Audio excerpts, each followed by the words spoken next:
রাধে রাধে বন্ধুরা, সবাই খুব ভালো আছো?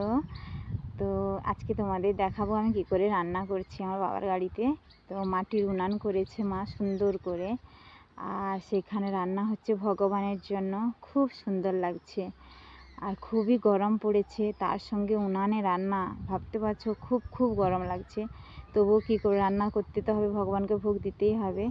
তো আজকে রান্না করছি ওই যে আলু আর কুঁদলি ভাজা, আর তার সঙ্গে সঙ্গে বিচে কলা আলু দিয়ে একটা মানে রসা ব্যঞ্জন। তো বিচাগুলো খুব পেকে গেছে, শক্ত শক্ত হয়ে গেছে, ওই জন্য ওগুলোকে ছাড়িয়ে বাদ দিয়ে তারপরে রান্না করব, না হলে এটা খেতে পারবে না। তো দেখিয়ে দিচ্ছি তোমাদেরকে, এগুলো ছাড়িয়ে মশলা দিয়ে ভালো করে রান্না করব। আর তার সঙ্গে সঙ্গে দেখাচ্ছি আমাদের এখানে অনেক অনেক ঘুঁটে দিয়েছে। আমার ঘরে গাভী আছে, গরু বাছুর হয়েছে, তো মা ঘুঁটে দিয়ে রেখেছে জ্বালানির জন্য।